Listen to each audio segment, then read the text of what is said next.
That translation is wrong. The chubby waitress said it before she could stop herself. Every expert at the table turned toward her. The devastatingly handsome Mafia boss slowly looked up.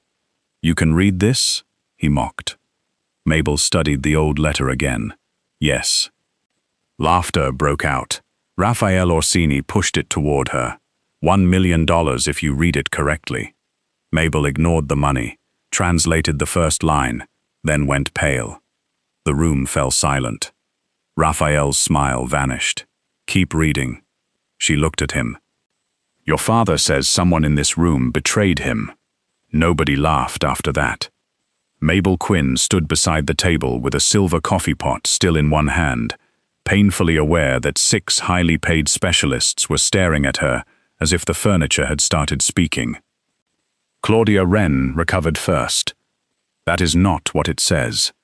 Her voice carried the confidence of someone accustomed to being the most qualified person in the room. Mabel glanced at the letter again. "Not literally." Claudia gave a thin smile. "Then perhaps you should leave literal translation to people trained to do it." Mabel should have walked away. She had tables waiting, bills waiting, and no desire to become memorable to Raphael Orsini. Especially not Raphael Orsini. Men lowered their voices when they said his name. His legitimate empire stretched through ports, construction firms, luxury properties, private security companies, and investment houses. The organization beneath it was larger, quieter, and far more feared. Raphael did not raise his voice. He did not need to. "Explain," he said. Mabel set down the coffee pot. She pointed to a cramped phrase near the letter's upper margin. She translated this as, "The northern account remains beneath the protection of the house." Claudia folded her arms. "Correct. No, casa means house, in ordinary Italian. Here it means the merchant family responsible for guaranteeing the transaction." One of the other specialists leaned closer. Mabel continued, "And that mark isn't punctuation. It's an accounting substitution." Claudia's expression tightened. According to whom? Merchants who didn't want customs officials reading their books. A faint shift passed across Raphael's face. Mabel pushed her glasses higher. "This isn't one language. That's why your translations keep breaking apart. The writer switches between Old Merchant Italian and Latin abbreviations, then uses French commercial shorthand whenever he refers to ownership." A cryptographer at the far end frowned. "And the numbers? Some are quantities. Some replace names." He stopped frowning. Claudia did not. "She carries plates for a living." The insult landed softly enough to be worse. Mabel looked at her. "And you mistranslated 6 lines for a living." Someone coughed into his fist. Raphael turned his face slightly, but not before Mabel caught the brief movement at the corner of his mouth. Then his expression hardened again. "Read the next line." Mabel did. Slowly. She did not translate word for word. She reconstructed the substitutions, turning fragments into meaning, while the specialists checked dictionaries, photographs, and notes around her. The room grew quieter with every sentence. There was a reference to keys that were not physical keys, a transfer that was not a sale, then a warning, disguised as an inventory discrepancy. Raphael leaned forward. "Where did you learn this?" Mabel's finger stopped over a faded symbol. "From someone who couldn't afford to charge you $1 million. This time Raphael did not hide his reaction quickly enough. For the first time that evening, amusement briefly displaced suspicion. Then Mabel reached the next sequence. 3 numbers repeated beside a tiny wolf-shaped mark. Her stomach tightened. She read it twice. "What?" Raphael's amusement disappeared. Mabel looked up. The person who wrote this expected the letter to be intercepted. That's why the important statements are disguised as commercial instructions. "And?" She translated the next sentence carefully. "The wolf did not die. He inherited the keys." Something changed around the table. Not confusion. Recognition. Raphael became perfectly still. Claudia's face lost a shade of color. Mabel noticed. Raphael noticed Mabel noticing. "What does wolf mean?" she asked. He ignored the question. "Continue." Mabel reached for the letter. Raphael placed 2 fingers over its edge before she could take it. "The million is yours if you're right." She met his eyes. "I haven't finished." His fingers remained there for another second. Then he released the page. Mabel studied the final coded notation beneath the sentence. It was smaller than the others, almost buried in the flourish of the signature. The symbol repeated twice, once beside the wolf, once beside a name. She reconstructed the abbreviation and felt the meaning settle unpleasantly into place. Raphael watched her expression. "What did you find?" Mabel raised her eyes. The betrayal wasn't 20 years ago. The silence became absolute. "According to this," she said, "it was supposed to continue after your father died." By 9 the next morning, Raphael knew almost everything that could be purchased about Mabel Quinn. By 10, he understood considerably less. He stood behind the desk in his private office, while his head of security summarized a file that should have been ordinary. 32. No criminal record. No unexplained income. No political connections. No relationship to any known rival organization.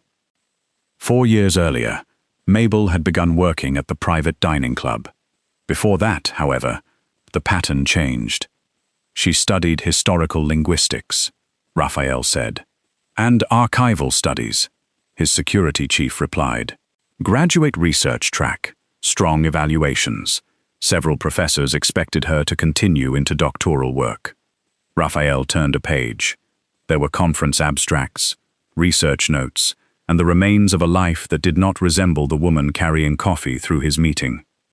One paper concerned merchant correspondence across northern Italian and French trading networks. Another examined abbreviations used to conceal commercial ownership. Raphael's gaze stopped. "Convenient." We checked. Of course they had. Raphael employed people whose definition of checking included bank records, former landlords, academic supervisors, travel history, and whether someone had purchased an unusual amount of gasoline 12 years earlier. Nothing connected Mabel to the Orsini family. Her grandfather had restored antique ledgers for collectors and small archives. As a child, she had spent hours beside him while he reconstructed damaged books. He had taught her obsolete merchant notation, as other grandparents might teach card games. Then came the less interesting facts, the ones Raphael found himself reading twice. Her father became ill. Medical expenses accumulated. Her family's small business collapsed. Loans followed. Then collection notices. Mabel left university. She worked. That was the entire mystery. No secret recruitment. No rival family. No elaborate infiltration. Just responsibility. That afternoon, Raphael returned to the club. Mabel was stacking clean glasses when his presence made 2 employees suddenly discover urgent reasons to be elsewhere. She did not. "You investigated me." It was not a question. Raphael stopped across the counter. "You translated a coded document belonging to my father. So naturally, you needed to know whether I was secretly an international assassin. I considered it." She pushed her glasses up. "And? You have disappointing hobbies." "I read." "Exactly." Her mouth twitched. Raphael placed a thin folder on the counter. Mabel's humor disappeared. She recognized the university crest visible on one copied page. "You had no right." "I had every reason." "That isn't the same thing." Most people adjusted their tone when speaking to Raphael Orsini. Mabel adjusted a glass until it stood perfectly straight.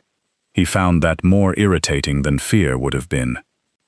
"You disappeared from academia," he said. "I left. Your professors didn't describe it that way. My professors weren't paying my father's bills." The answer ended the argument more efficiently than anger could have.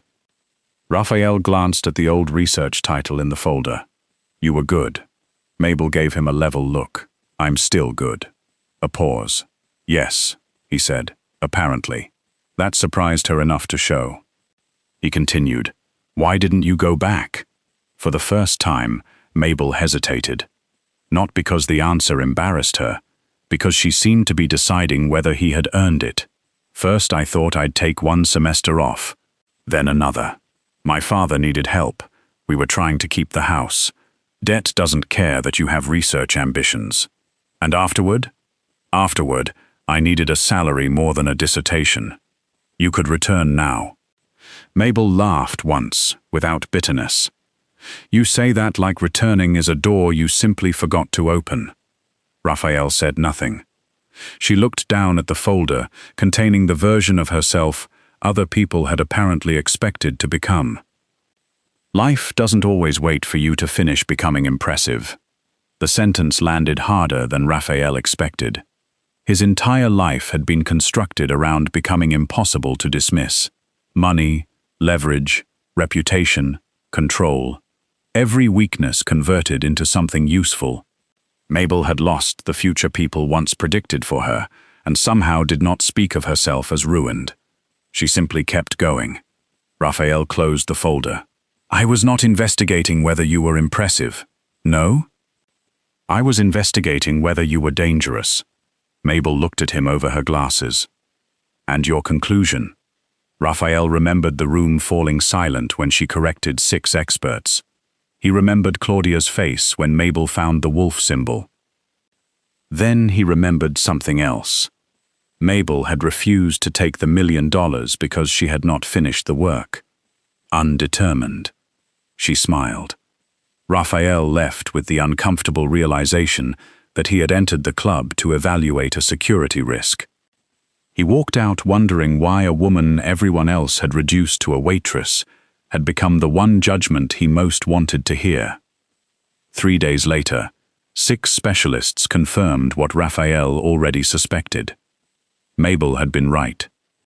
Not perfectly. 2 abbreviations remained disputed, and 1 numeric substitution could support multiple readings. Mabel had admitted both uncertainties before anyone else found them. That impressed Raphael more than certainty would have.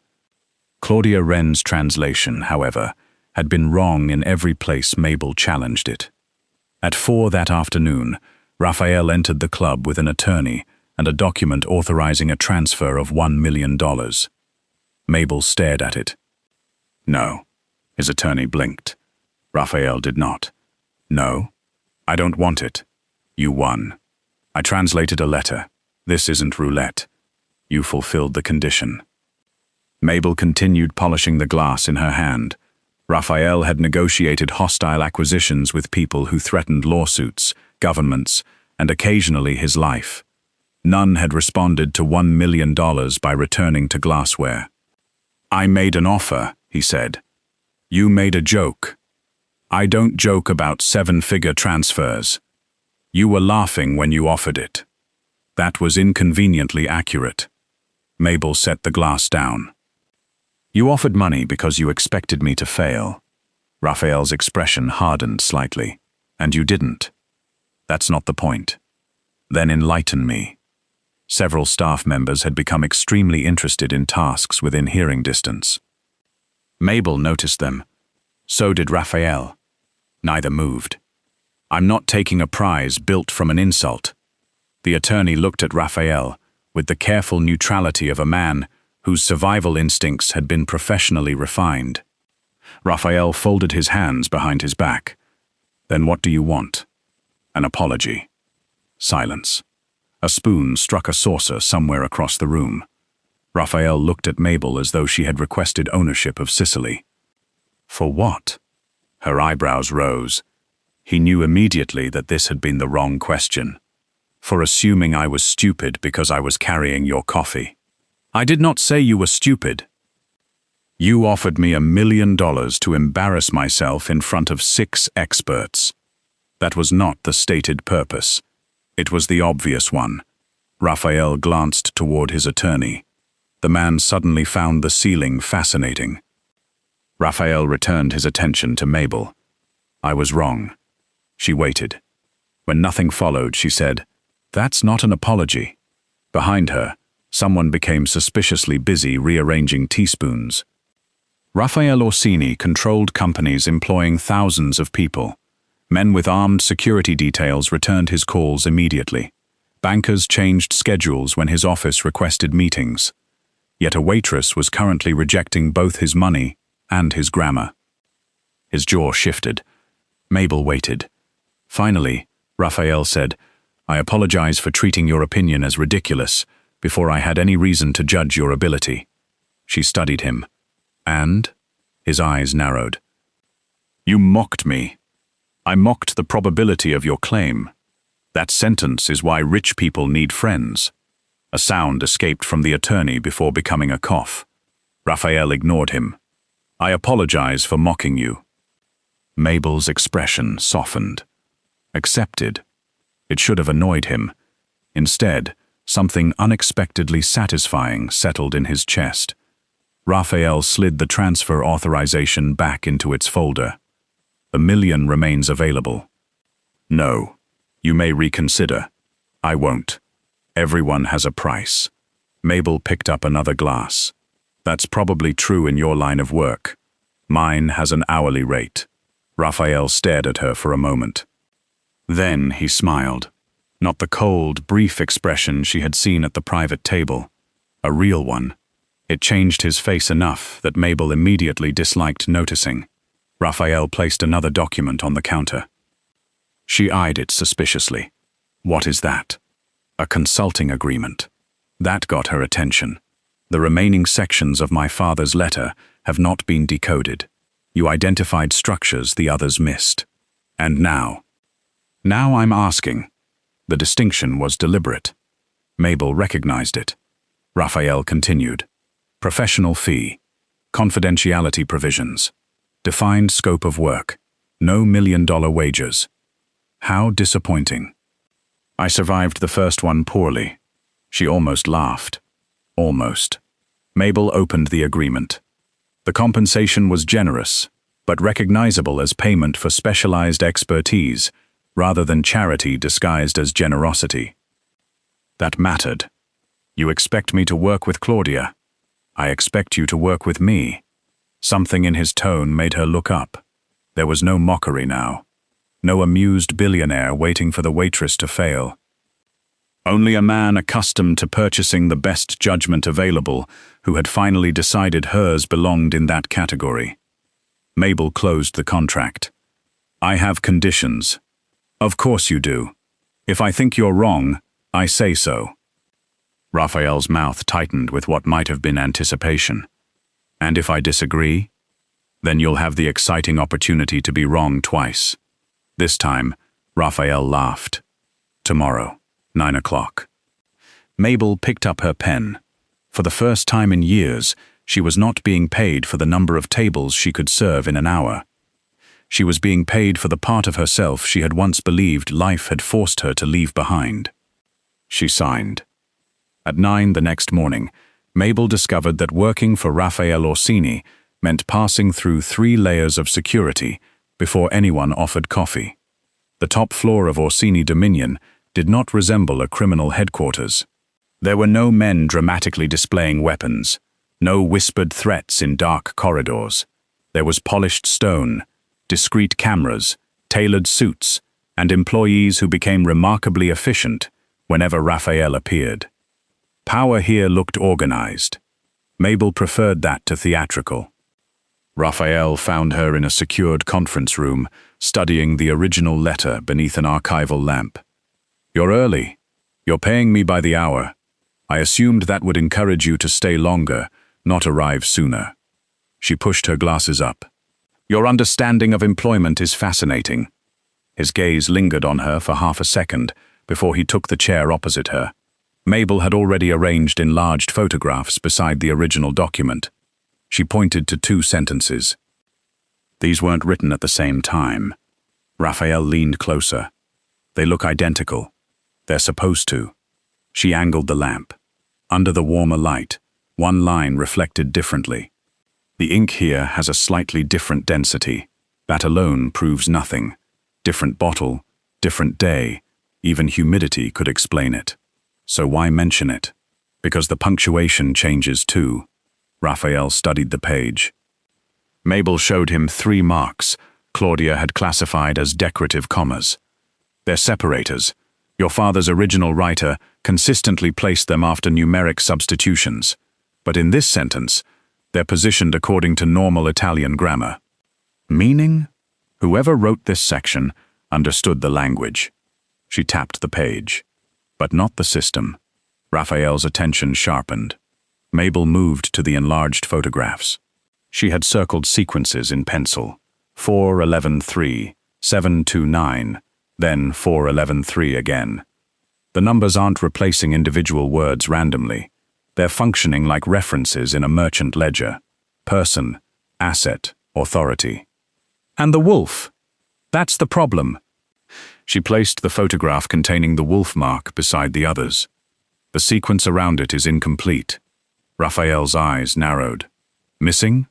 Removed or never written? Can you tell which? Not yet. Raphael leaned back.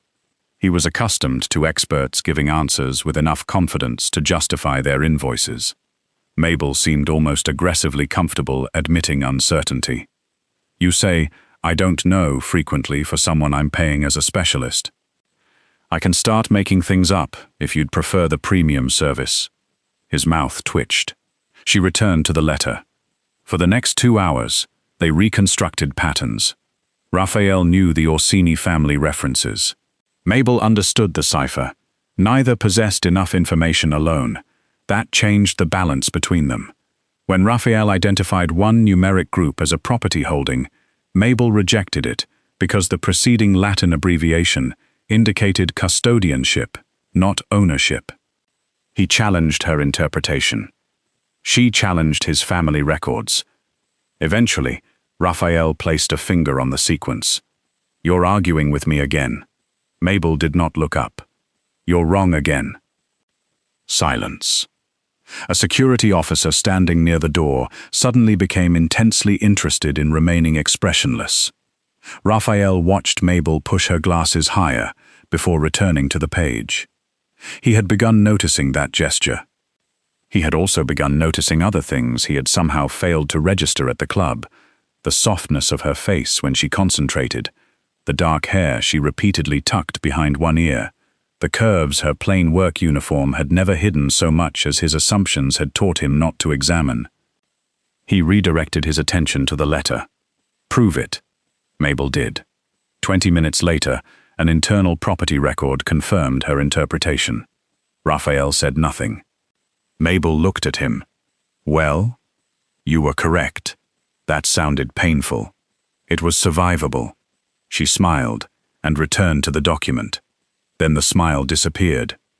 Near the bottom of the second page, she found a tiny break in a repeated numeric sequence.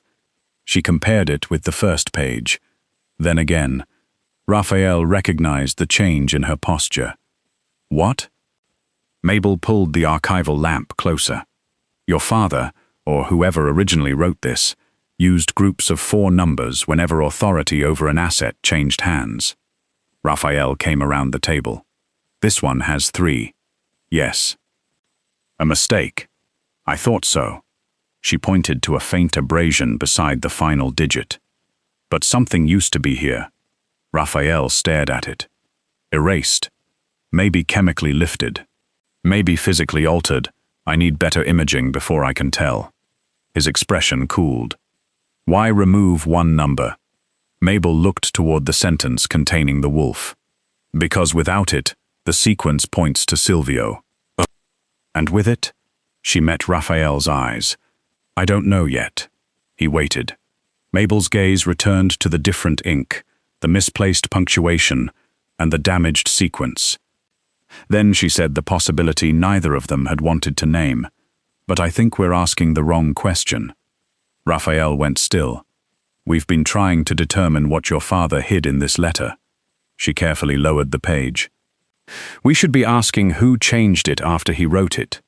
Dr. Ethan Vale arrived the following afternoon, carrying 3 archival catalogues and the relaxed confidence of a man who had never needed armed security to enter a library. Raphael disliked him within 7 minutes. The feeling became considerably less reasonable when Ethan entered the conference room, saw Mabel, and stopped. "Mabel Quinn?" Mabel looked up. For a second, the careful professional expression she wore inside Orsini Dominion disappeared. "Ethan?" He laughed in disbelief. "I thought you disappeared. That's a dramatic way to describe leaving university. You vanished halfway through a research year. Professor Bell kept one of your papers in his seminar syllabus." Mabel blinked. "He did?" "He still does." Raphael, seated at the head of the table, closed the file he had been reading. Ethan finally seemed to remember why he was there. Raphael introduced himself unnecessarily. Ethan shook his hand. Mabel noticed Raphael's security chief watching the handshake as if it required documentation. By evening, it apparently had. The next morning, Mabel found Raphael reviewing a report. "Did you ask security to investigate Ethan?" Raphael did not look up. "Dr. Vale is handling sensitive material. You checked his entire publication history. Due diligence. On a historian?" Raphael turned a page. "Especially historians." Mabel stared at him. "Are you jealous?" "No." The answer arrived too quickly. She smiled. Raphael looked up. "Why are you smiling?" "No reason." That expression suggests a reason. So does ordering a background check on a man whose most dangerous publication is called Port Customs and Commercial Identity in the early modern Mediterranean. He traveled to Palermo twice. For conferences. Allegedly. Mabel laughed. Raphael returned to his report with the dignity of a man refusing to acknowledge defeat. Unfortunately for him, Ethan returned an hour later. His expertise proved useful. The merchant code Mabel recognized had never been standardized. Different trading families altered it, preserving enough common structure for communication while adding private substitutions. Ethan located references to a similar system in records from Marseille and Genoa. Together, he and Mabel reconstructed a missing abbreviation. Raphael watched them work. Ethan leaned close when Mabel pointed to a notation. Mabel corrected him twice. He seemed delighted both times. That bothered Raphael more than it should have. He had become accustomed to people reacting badly when Mabel proved them wrong. Ethan appeared to enjoy it. By 6:30, they had identified another anomaly. The supposed reference to Silvio used a French ownership marker that appeared nowhere else beside a person's cipher. "It could be later," Ethan said. Mabel nodded, "or copied by someone who understood the vocabulary but not the habits of the original writer." Raphael's attention returned fully to the page. "So, the alteration theory strengthens." "Yes," Mabel said. "But we still need physical evidence." Ethan closed his notebook. "There's a university imaging lab that might help. I can arrange access." "Use ours," Raphael said. Ethan looked mildly surprised. "You have a manuscript imaging system?" "We will." Mabel turned slowly toward Raphael. "You're going to buy one?" "If necessary. Normal people make appointments." "I've heard." Ethan smiled at her. "Speaking of normal activities, would you like dinner tomorrow?" Raphael answered first. "She's working." Mabel looked at him. "I'm off at 7. Raphael's face remained perfectly composed. "There's additional material." Mabel glanced at the table. Nothing new had appeared. "You invented additional material. I discovered it. 30 seconds after he asked me out." Silence. Ethan suddenly found the archival catalogue extremely interesting. Raphael folded his arms. "The timing is coincidental." Of course. Mabel was enjoying this far too much. Then her eyes drifted toward the enlarged photograph beside Ethan's hand. Her smile vanished. "Wait." Both men followed her gaze. She pulled the photograph closer. The image showed the damaged numeric sequence beside the wolf symbol. Under magnification, the abrasion was clearer. But that was not what had caught her attention. Mabel compared the photograph with a photocopy Claudia had annotated during the first meeting. What are you looking at? Ethan asked. The spacing. She placed both images side by side. On the original, the final 3 digits sat unusually far from the preceding abbreviation.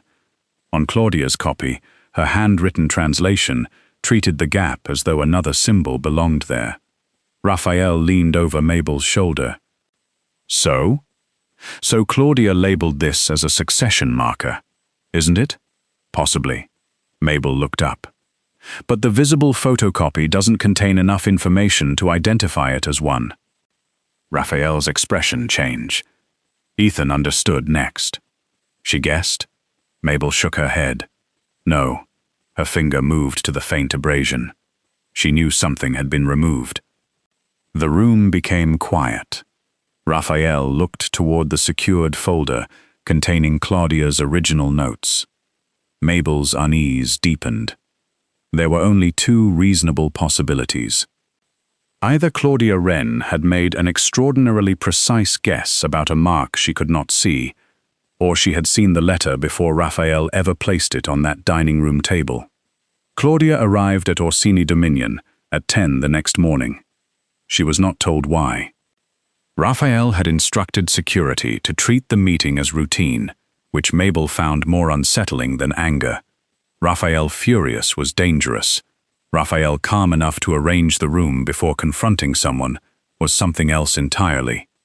Claudia entered carrying a leather portfolio. Her eyes moved from Raphael to Ethan, then stopped on Mabel. You're still consulting? Mabel smiled faintly. Apparently carrying plates wasn't my ceiling. Raphael gestured toward the table. Sit. Claudia did. Mabel had spent most of the night comparing Claudia's original translation with high-resolution images produced by equipment Raphael had, with terrifying efficiency, obtained access to before midnight. The results changed everything. Under multispectral imaging, the wolf passage separated into 2 layers. The original ink belonged with the rest of the letter. The sentence identifying Silvio did not.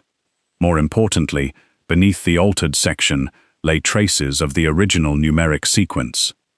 Mabel placed the reconstruction on the table. The wolf passage was added later. Claudia studied it without visible surprise. Raphael did not blink. Explain. Mabel pointed to the restored sequence. The original writer used 4 number groups to identify changes in control. Whoever altered the letter removed the final number, inserted the wolf reference, then adjusted the surrounding language so Silvio appeared to inherit the keys. Ethan slid forward a historical ledger. And Silvio was already dead when the ink used for that edition became commercially available. Raphael's expression became colder. So my father wasn't warning me that Silvio survived. No, Mabel said. Then who? We don't know yet. Claudia exhaled impatiently. This proves contamination, not conspiracy. Old documents are repaired, annotated, recopied. Not with ferrous restoration ink, Mabel said. Claudia stopped. Only for a second, but Mabel saw it. So did Raphael. Mabel tilted her head. Ferrous? Claudia's face remained composed. Obviously. No. Mabel pulled the imaging report toward herself. The laboratory hasn't identified the additive yet. Ethan went still. Mabel continued quietly. And the photocopy you were given wouldn't show the ink composition. Claudia's gaze moved toward Raphael. That was another mistake. Raphael leaned back. How did you know? I inferred it. From what? Claudia recovered quickly. Experience. Mabel studied her. Then tell us what else you inferred. Claudia's jaw tightened. Raphael's voice remained almost conversational. Carefully. For the first time since Mabel had met her, Claudia looked frightened. Not dramatically. Her breathing simply became shallower, and one hand stopped moving. I was asked to review an earlier image. By whom? Raphael asked. I can't say. You misunderstand your circumstances. Mabel looked at Raphael. Don't. His eyes shifted to her. She knew enough about his world now to understand what that single word risked. "Don't trust me because you like me," she said. "Trust the evidence." Raphael's eyebrow lifted. "Who said I like you?" Mabel folded her arms. "Your face, whenever Ethan speaks." Across the table, Ethan developed a sudden fascination with his notes. Raphael did not answer. Mabel almost smiled, but Claudia was still watching them, and something about her expression bothered her. Not guilt. Calculation. Mabel returned to the documents. "Claudia was supposed to push you toward Silvio." Raphael looked at Claudia. "She had access." "Yes, but look at what she actually changed." Mabel laid Claudia's annotations beside the altered letter. She translated toward a conclusion. She didn't construct the cipher. "How can you know?" "Because whoever altered this understood your family's internal accounting structure." She tapped the restored 4-number sequence. "Claudia misunderstood it during the first meeting." Ethan nodded slowly. "If she'd designed the alteration, she'd know how the sequence worked." Claudia said nothing. Raphael's attention sharpened. "So someone gave her the conclusion, and enough information to support it," Mabel said. Raphael turned to Claudia. "Name them." Claudia looked toward the door. 2 security officers stood outside the glass. There was no name. Raphael waited. "A courier," she said finally. "Encrypted instructions. Payment through a consulting company in Luxembourg. I was told the Orsini family wanted a particular interpretation kept away from competing branches." "How much?" 200,000. Raphael's expression did not change. Mabel noticed something in the payment records Raphael's finance team had provided that morning. "Which company?" Claudia named it. Mabel's hand froze. She pulled another sheet from beneath the imaging report. The same corporate identifier appeared beside 3 transfers from an Orsini-controlled property fund. Raphael saw it. "That account requires internal authorization." "Yes," Mabel said. "Whose?" She followed the authorization code, then stopped. The signature belonged to someone who had attended the original dinner. Someone who had stood behind Raphael while Mabel read his father's warning. Someone Raphael had trusted for nearly 15 years. Mabel looked at him. "Claudia wasn't the person your father was warning you about." Raphael read the name. For the first time since Mabel had known him, his control visibly cracked. Because the man identified by the financial trail was not an enemy. He was one of Raphael's most senior advisors. The name on the authorization record was Victor Say, Raphael's chief strategic advisor. 61 years old, former banker, 23 years connected to Orsini interests, 15 spent directly beside Raphael. Victor had negotiated acquisitions, settled disputes between divisions, and stood at Raphael's father's funeral. He had also been sitting 3 chairs away when Mabel first read the letter. Raphael stared at the signature. "No." Mabel said nothing. She understood the word was not denial of evidence. It was the sound of 15 years colliding with a piece of paper. Raphael's security chief entered quietly. "Victor is downstairs." Mabel looked at Raphael. "You invited him." "I invited everyone who attended the original dinner." Only then did she understand. Raphael had not called Victor in for interrogation. He had created a test. 20 minutes later, the same experts who had witnessed Mabel's humiliation sat around another Orsini table. Claudia was absent. Victor was not. He entered calmly, silver-haired and immaculate, carrying the expression of a man inconvenienced by someone else's incompetence. His gaze paused on Mabel. "A waitress is still involved in this?" Raphael did not answer. Mabel placed the reconstructed cipher on the screen. The altered passage directs attention towards Silvio Orsini, but whoever changed it made one mistake. Victor sat. Only one? The important one. She displayed the original 4-number structure. The final number wasn't decorative. It identified the custodian authorized to move assets after the principal's death. Victor's face remained neutral. Mabel continued. When that number was removed, the remaining sequence appeared to point toward Silvio, but multispectral imaging recovered enough of the original mark to reconstruct it. And what does it identify? A control account. Raphael's finance director placed several records on the table. Mabel had expected Raphael to dominate the explanation. He did not. He let her finish. The account changed names 6 times in 20 years, she said. Different companies, different jurisdictions, but the cipher doesn't identify companies by name, it identifies the authority chain. She selected another document. That same chain appears in the Luxembourg company that paid Claudia. Victor glanced at Raphael.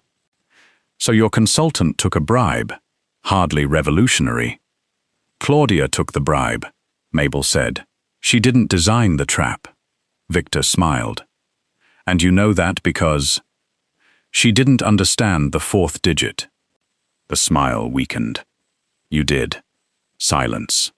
Mabel enlarged an internal memorandum Victor had written 9 years earlier.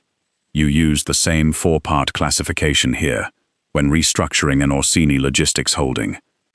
Different notation, same order, asset, custodian, beneficiary, authorization. Victor's eyes hardened. That system predates me. Exactly. Mabel looked toward Raphael. His father used it too. Victor didn't invent the system. He inherited access to it. Raphael's voice was quiet. The keys. Mabel nodded. That was the part they had misunderstood from the beginning. The letter's original warning was not that the wolf had inherited the keys. That sentence had been manufactured. The original cipher warned that whoever inherited administrative access could quietly redirect ownership without appearing to own anything personally. Victor had spent years doing exactly that. Small transfers. Layered holding companies. Property funds moved through subsidiaries. Amounts modest enough individually to look like restructuring rather than theft. Together, they represented hundreds of millions. Victor leaned back. This is speculation. Raphael's finance director pushed forward a folder. No, bank confirmations, authorization histories, beneficial ownership records, Claudia's payment.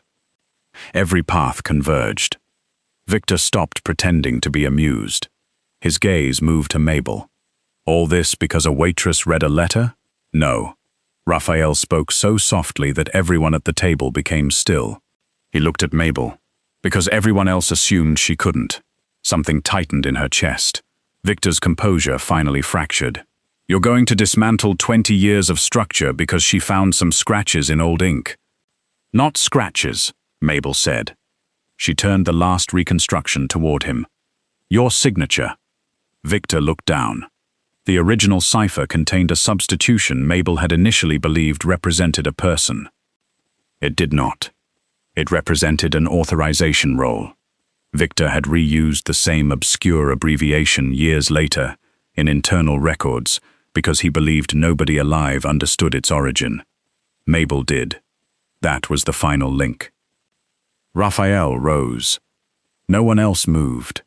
Mabel had heard enough about his organization to know what men expected next. Victor seemed to know too. But Raphael did not threaten him. He turned to his security chief. Freeze every account requiring SIA authorization. Suspend his access to all Orsini systems and properties. Send the financial package to counsel and our forensic team. Every transfer gets traced. Victor stared at him. You think lawyers solve betrayal? No. Raphael buttoned his jacket. Evidence does. Security stepped forward. Victor looked once more at Mabel, hatred replacing contempt. She held his gaze. Then he was escorted from the room. Nobody spoke until the doors closed. 20 years of deception had ended without a gunshot. Raphael could have chosen violence. Everyone in the room knew it. Instead, he had chosen the thing Mabel had demanded from the beginning. Proof before judgment. Later, when the room had emptied, she found him alone beside the window. "You believed me," she said. Raphael looked at her. "I believed the evidence." Mabel smiled. "Good answer." He stepped closer. "And I trusted your judgment enough to follow it." That erased her smile for an entirely different reason. For months, Raphael had hired people to give him answers. Somewhere along the way, Mabel had become the person he wanted beside him when the answers were difficult. She pushed her glasses up.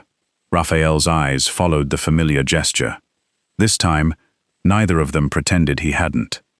1 year later, Mabel Quinn still pushed her glasses up before telling important men they were wrong. The difference was that now they paid consulting rates for the privilege. She had returned to graduate work part-time, completing the research she had once assumed belonged to another version of her life. Her independent archival practice had also acquired more clients than she could comfortably accept. Raphael had offered neither a university building nor a convenient donation designed to purchase her future. Mabel had forbidden it. He had listened. Mostly. One evening, she entered Raphael's study and found a cream-colored envelope waiting on his desk. She stopped. "Another impossible letter?" Raphael looked up from his chair. "Possibly." Mabel narrowed her eyes. Over the past year, she had learned that Raphael's expression became suspiciously neutral whenever he was hiding something. She opened the envelope.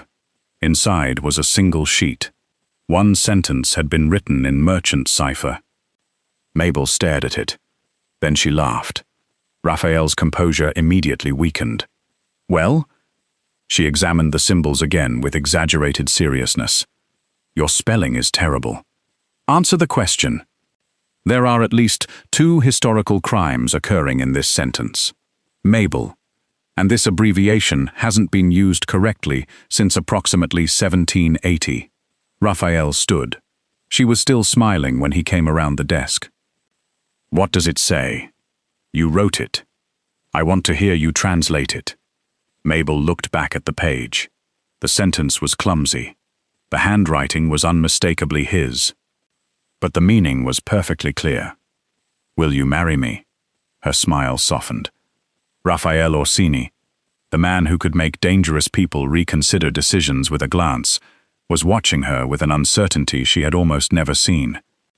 Mabel decided to enjoy it. What do I get if I translate it correctly? Apparently a husband. She considered him. That's considerably less than $1 million. You refused the million. Maybe I have terrible financial judgment. His hand settled carefully around her waist, drawing her closer.